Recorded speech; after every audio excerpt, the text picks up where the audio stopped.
in space.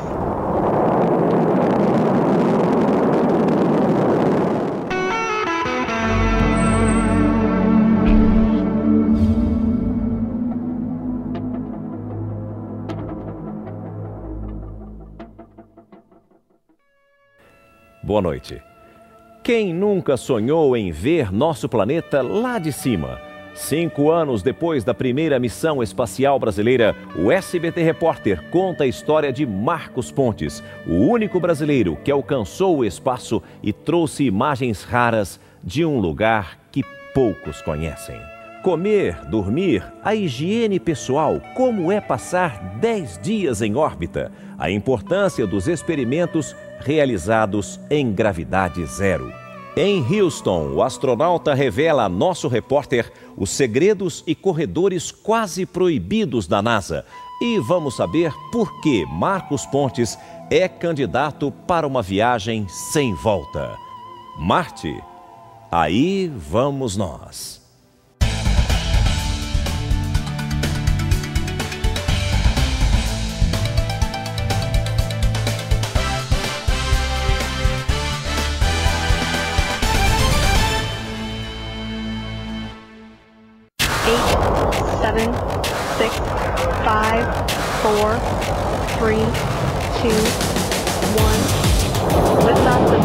Um momento histórico. Um brasileiro pela primeira vez rumo ao espaço.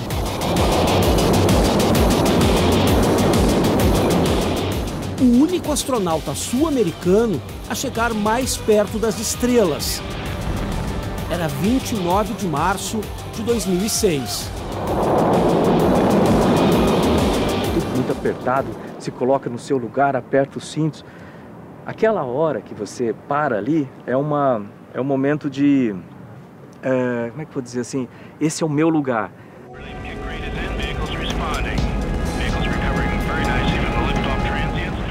Qual é o momento que você achou mais difícil na subida? A subida é bem dinâmica. Você vai acelerar de 0 até 25.000 km/h em 9 minutos. Então você tem que estar muito bem encaixado na cadeira, o pescoço tem que estar muito reto, língua para dentro, porque para não cortar a língua, né? Então, dente fechado, língua para dentro, encaixado e o mais rígido que você puder, que vai ser uma pancada e tanto. Aí eu coloquei uma foto da minha família assim no painel da espaçonave. Durante a subida, que eu apontei para a bandeira e apontei para cima. Significa que estamos todos juntos, indo para cima, juntos.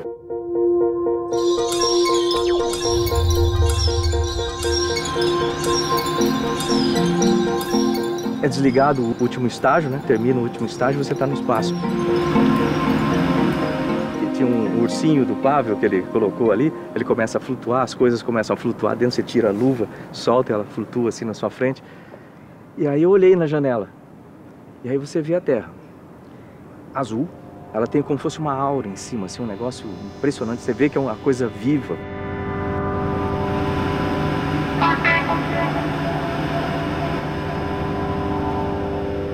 Você está na primeira órbita, aí vai ser um longo caminho até a gente chegar na estação. De certa forma, a gente está próximo e longe ao mesmo tempo. A primeira coisa que eu lembrei nesse momento foi da dona Zuleika, da minha mãe, olho azul, brava para Ju, que falava, você vai conseguir.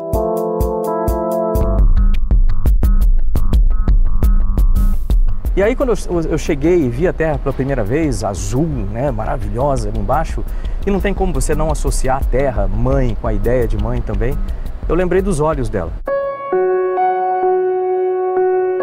100 anos depois de Santos Dumont, o pai da aviação, outro brasileiro levou nossa bandeira para o alto. Imaginava chegar além das nuvens? Eu acho que todo piloto, a partir de um certo momento, você quer voar mais alto, você quer voar mais rápido, etc. Então eu sonhava, sim, voando em ser astronauta, em chegar mais alto, ver o planeta. Understand. A nave sobe ao mesmo tempo em que circula ao redor da Terra. Dá uma volta na Terra a cada 90 minutos. Isso significa que ele está com uma velocidade aí de 28.000 km/h. São 2 dias de viagem até a espaçonave Soyuz se acoplar à Estação Espacial Internacional.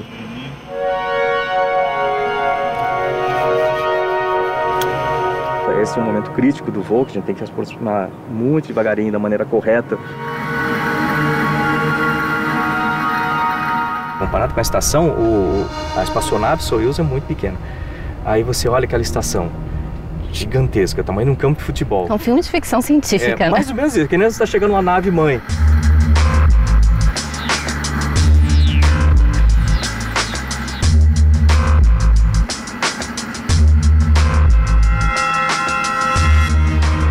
Aí quando eu cheguei na estação, tinha lá a ordem correta, né, pelo protocolo. Ia ser primeiro o comandante, Pavel, depois o Jeff, que era o primeiro oficial, depois eu, que era o segundo oficial, para entrar na estação espacial. Só que eu peguei a bandeira do Brasil e fiquei esperando minha vez. Aí o Pavel olhou para mim, isso que é uma coisa interessante de se falar em termos de o respeito, né, por outras culturas e etc. Que ele olhou para mim e falou assim, vai na frente. Mas você vai ter problema, que tá todo mundo assim. Aí eu sabia que tá o mundo inteiro assistindo e o protocolo diz que você é o primeiro. Ele, não esquenta a cabeça com isso, aquele jeitão de russo, não esquenta a cabeça com isso, que na verdade não é você, Marcos, que está indo na frente, é essa bandeira aí. E essa bandeira é um país, é uma nação, e nem eu, Pavel, nem o Jeff, nós temos o direito de entrar na frente de uma nação. Então, vai comigo. Uma honra para uma missão que começou anos antes de nosso astronauta ter a certeza que seria o escolhido para ir além dos céus. Houston, no Texas, é a quarta maior cidade americana e ela está ligada diretamente à história da pesquisa espacial. Em 1969, Neil Armstrong, quando chegou na Lua, a primeira palavra que ele disse foi Houston. Houston, the Eagle has landed. E nós viemos até o Johnson Space Center, uma das sedes da NASA, aqui em Houston, para mostrar um pouquinho da segunda casa do astronauta brasileiro, Marcos Pontes. Quando você chegou pela primeira vez aqui na NASA, você já sentia que estava indo para o espaço? O começo era incerteza, que eu ainda era candidato a astronauta, né? Tinha um curso pela frente, 2 anos de curso, mas realmente a sensação de cruzar esses portões pela primeira vez foram muito agradáveis, assim. Finalmente eu estava cumprindo a minha missão. A Agência Espacial Americana, NASA, foi criada em julho de 1958. 11 anos depois, levou o primeiro homem à Lua. Nas últimas décadas, foi responsável por colocar os satélites e sondas em órbita, além de diversos programas de pesquisa no espaço. Atualmente, trabalha em conjunto com a Agência Espacial Europeia, a Agência Federal Russa e países da Ásia para a manutenção e continuação das pesquisas na Estação Espacial Internacional.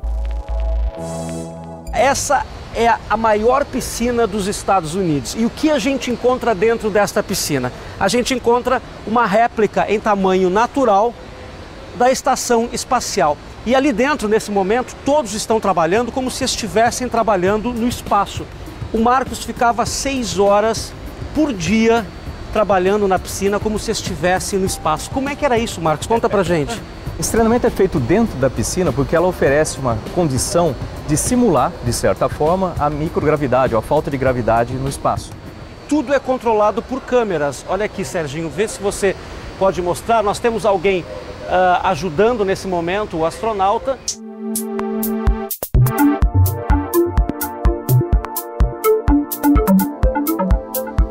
E se você prestar atenção em cima, você está vendo esses cabos?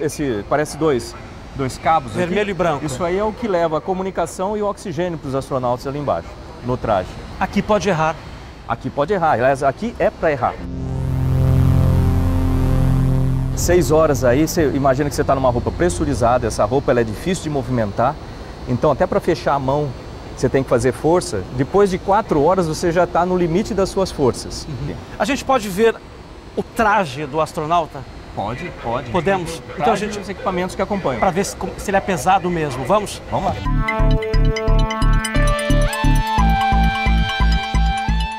Um ateliê de roupas futuristas, modelos que custam bem mais caro que qualquer grife do planeta.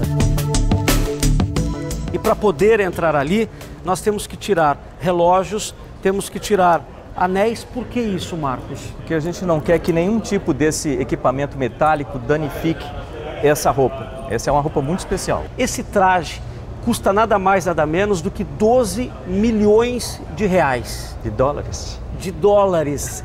Até me enganei, 12 milhões de dólares. É muito dinheiro. Por quê? Isso é uma espaçonave. Ela é uma espaçonave. Ela tem toda a proteção física, vamos dizer, do corpo do astronauta aqui.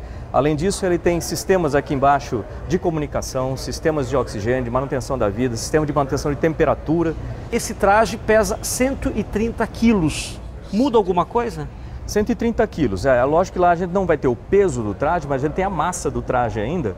Ou seja, ele continua a ter 130 quilos de massa. Com isso, se você acelera esse traje durante a movimentação, para você parar com 130 quilos é muito mais difícil. Para vestir isso aqui, 1 hora mais ou menos? É um trabalho e tanto, viu? Para vestir isso aqui, essa roupa, essa parte de cima da roupa, ela é colocada numa estrutura metálica, ela fica presa numa estrutura metálica. Primeiro a gente coloca os pés e as pernas, né? Veste as pernas. Depois você vai se encaixar dentro dela, né? Então é um trabalho considerável. Você colocar os braços aqui, depois a cabeça ali no anel. E depois vai ter que fechar o complemento, vai fechar essa parte do torso, vai fechar as luvas, vai fechar o capacete.